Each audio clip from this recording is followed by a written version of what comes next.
up, nerds? Hey, welcome back to another episode of Weekly Geekly.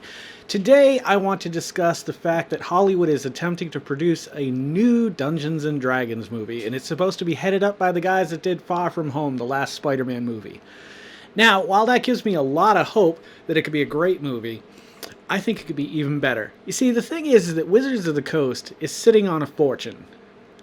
When the Lord of the Rings trilogy and then the Hobbit trilogy was over, where would you turn? There's a lot of places that you could go to come up with some great fantasy or sci-fi stories. Robert Jordan, you've got George R.R. Martin, you've got, the typical big names. But Wizards of the Coast specifically keeps trying to push D&D movie, like the Dungeons and Dragons movie, over and over again, and it's fucking terrible every goddamn time.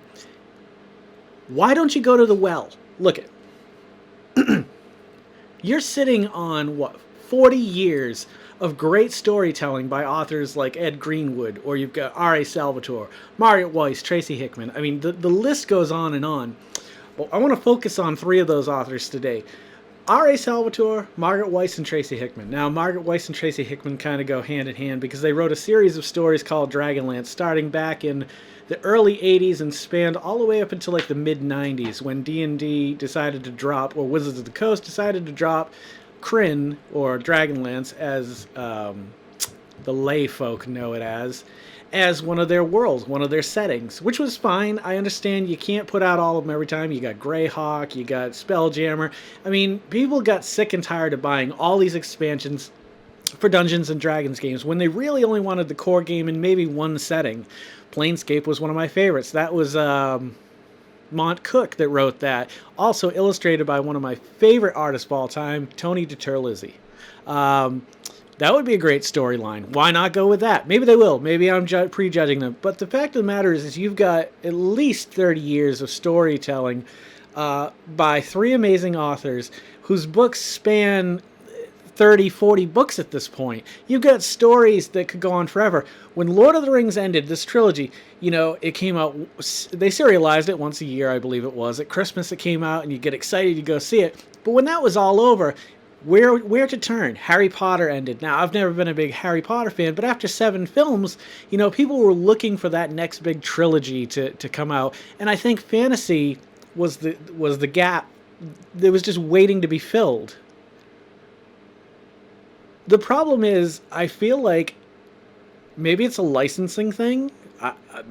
I can't begin to explain it. You have amazing stories and amazing characters. Driz Do'Urden, and you got Flint Fireforge, and Raceland Magier, and Tasselhoff Burfoot. Like, all these characters, they're just amazing characters and come from these worlds that are so alive and already have history beyond even the books that were written about these specific characters.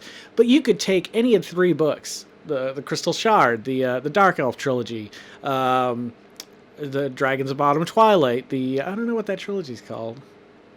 It was the first book series I ever read, and it was the series that actually got me to read books. Like, it was that series, Margaret Weis and Tracy Hickman's Dragonlance series, that just captured my imagination. And I remember being sick home from school, pissing through the first one, asking my friends if I could get the second or third one, they could drop it off or something. Next day, I think I read the next 2, and I went on to read all those expansion books, Kaz the Minotaur, Humor, The Legend of Humor.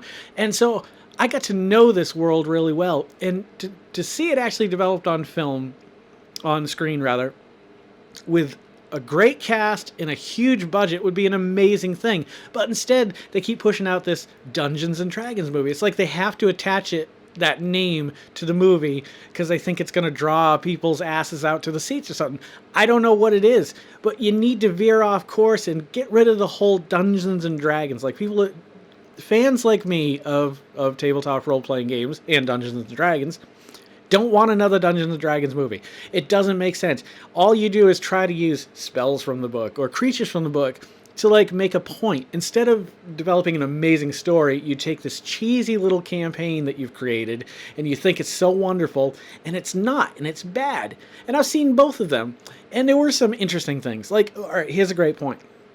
The Elven Wizard, I believe it is. The Elven Wizard.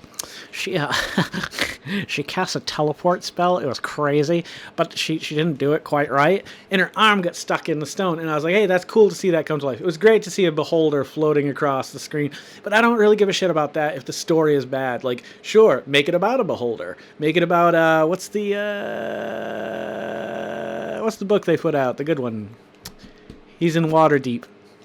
If you remember his name, put it in the comments below. I can't remember it right now. Let's set aside Dragonlance for a moment. I understand it's not an active campaign setting, so I could see why they wouldn't go with something like that.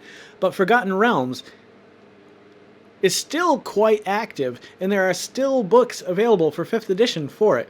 People know Drizzt Do'Urden pretty well. He's a pretty pop culture reference at this point, and it's just a staple of that genre. Like, he is an amazingly interesting character, or he was, you know, I mean, his story dips here and there, it gets good, gets bad, but you have at least 6 to 9 books that are just really well written, story-wise, character-wise, and to top it off, you have an amazing secondary cast, or co-stars in the movie, where you've got Bruno Battlehammer, you've got Wulfgar. Imagine telling the story of how, Wulfgar got knocked out by, I keep wanting to say Flint Fireforge, and I don't know why. Bruenor, and Bruenor raises him and introduces him to Drizzt, this dark elf who's supposed to be evil, and Wulfgar, this barbarian who's come from the tundra, and he's come to know that these are terrible things. And seeing that relationship develop as Drizzt begins to train him, you do that in the first book, the whole Akar Kessel thing with the crystal shard, fantastic. Or go with the Dark Elf trilogy, where you actually see the prequel to that, where Drizzt is escaping his past. These evil race of creatures who live in the subterranean layer known as Menzoberranzan. Like, it would be so unique and so different compared to the other things we've seen in fantasy film over the last 15 or 20 years. And to veer it just off course a little bit, I think you could recapture and rekindle the flame in the hearts of people who really love to see these movies and now are always just leery about what's to come next. And when you tell me, no matter who's directing, no matter who's writing it, that it's going to be another Dungeons and Dragons movie, I don't have much hope for it. You've failed me twice. You've broken my heart. You gave me a shitty Dragonlance cartoon. I even had hope for that.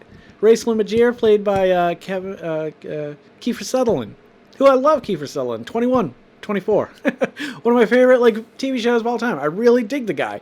And sure, he did a great part as the voice of Raistlin, but it was just all crammed into one. It was like you're trying to cram all these stories into one, less than 2-hour movie. Let's get some 3-hour fantasy films based on either Forgotten Realms or Dragonlance. Forgotten Realms. It's easier for you. You can market it better. People know the names better. There you go. There's my pitch, Wizard. You want some stories?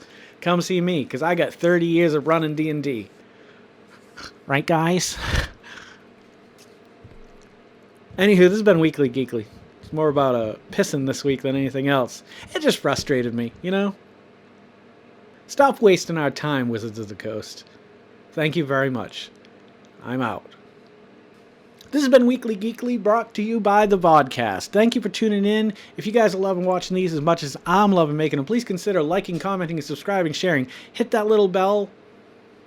The little bell icon. It's over here, I'm pretty sure. I told myself in the last video, use your left hand, so over there somewhere. That'll let you know every time I upload a video. Don't forget to make somebody smile tomorrow. And make yourself a better person tomorrow than you were today tomorrow. Let's make the world spin a little bit happier together. Let's sing in the sun and the rain and dance and all that fun stuff as brothers and sisters.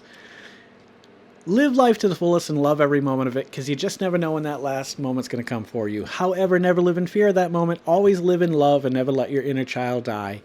Love the adventure living. Take care of yourselves, take care of one another, and take care of those around you who can't take care of themselves. They are the ones that need it the most. Thank you guys for tuning in. I'll catch you guys a little bit further on down the road. Good night.